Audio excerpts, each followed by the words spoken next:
Hello and welcome to the madness that is Scrap Mechanic. This is episode 3 of the ScrapWars Blueprint series, and this will be going over how to do our other weapon types, or most of our other common weapon types. These all use smart engines, and they're all kind of a variant of the same sort of code. This will be going over lifters, flippers, crushers, and hammer robots. And we'll start here with a lifter. There's a couple ways to do this, but I'm going to start with this two-way code. This one is a 2-button code that allows you to move a body forward and backward. I'll kind of explain more as we go. So the way this starts out is you hook it to your weapon. This black counter that is currently set to about 100,000, 10,000, whatever it's set to. That is the strengths of whatever you're doing. This counter right here is the speed. So if I hit one of the buttons, it'll move one direction in that same speed. If I hit the other button, it'll move the opposite direction in that speed. The way this works is by having this sort of counter right here. That would be hooked up to your data panel, and then you would insert whatever speed, and then you would set it to the other number, which is that's 2, that's 1. One is doing one speed, the other is doing that same speed but negative. And that is this code. This is probably not the type of robot I'd use this code on, but it works just fine. And you can see if I hook these to here and I do that, 3 is down, 4 is up. So you could go drive under a robot and lift them. The code I would normally use in a robot like this would be the hammer flipper code. This is the code I'll be using on all the rest of them, not because it is specifically better, it is just less involved. It is one button to make it do an action rather than 2 buttons to do separate actions, and my robot is trying to eat me.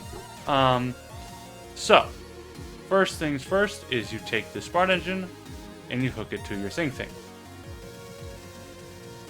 Second thing you do is you put it on a lift so it doesn't close on you. Then you take your power and you set your power to whatever you want. I'm going to set this to, I think that's 100,000. Next thing you need to do is get your keypad all set up so that you can get into everything else. The first thing you need to know is this burgundy input is the angle of your flipper. This white one is the speed of your flipper. So first thing we're going to do is we're going to set up its resting angle. And we'll say its resting angle, we'll make it 20 degrees. We'll enter that. And then we'll move it over to the speed. And this will be the speed at which your flipper closes. And we'll have the flipper close at 200 feet. Now, when we let it go, okay, so it is now resting at its 20 degrees. I'm going to flip it around so it's the other way. That's 20 degrees. 20 degrees obviously isn't enough for it to sit happy.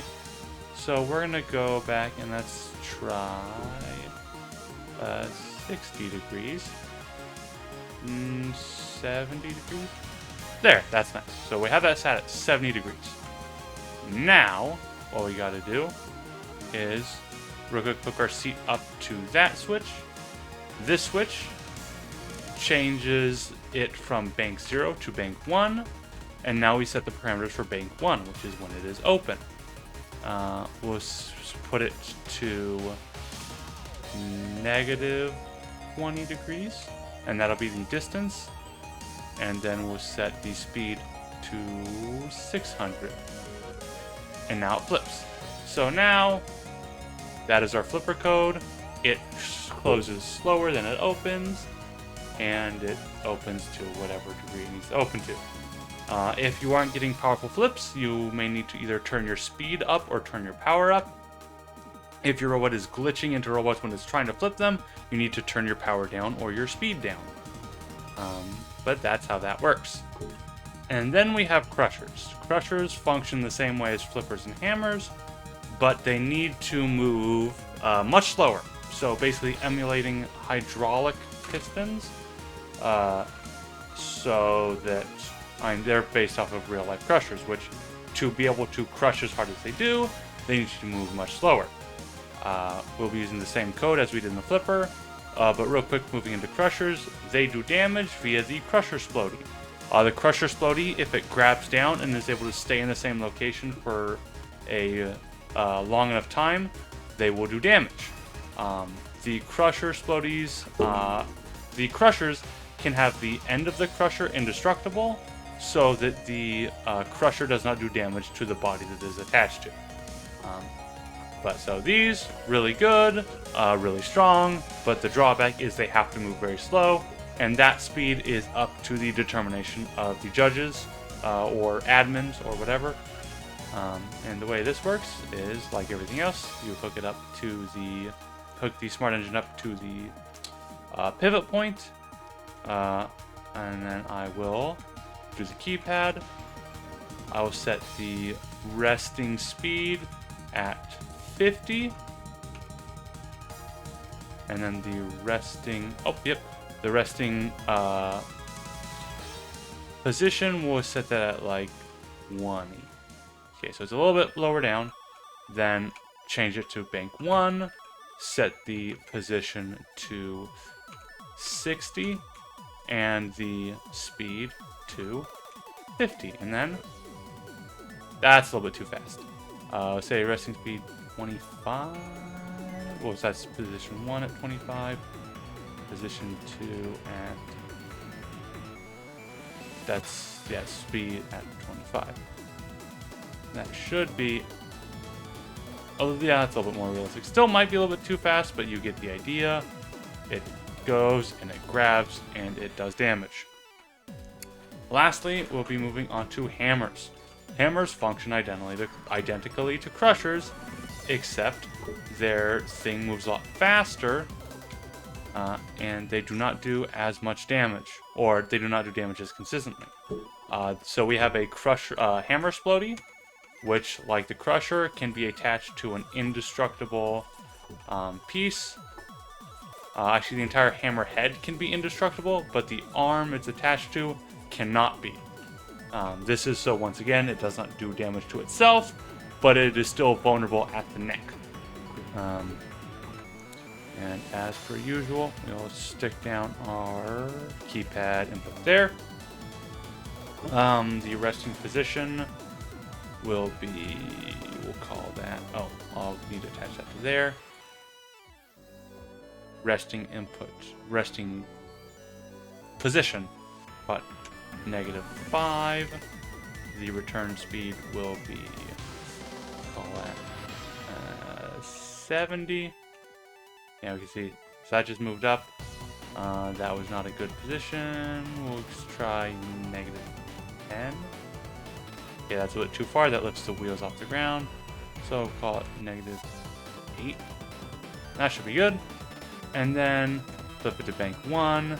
Set its speed to, set its speed to, we'll call it 100. And then the ending position,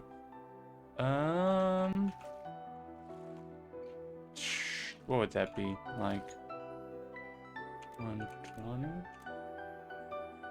180? 170.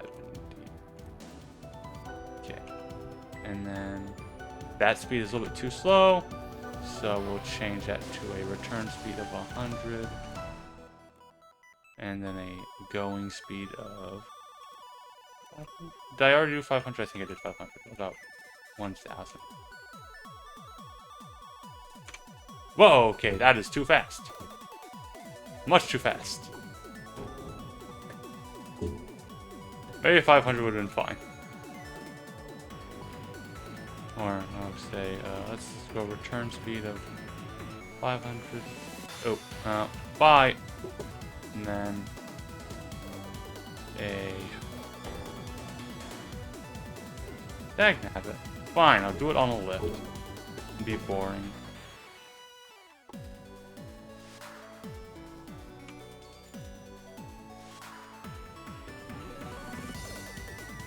This is the problem with doing stuff without gravity set, is it gets really upset.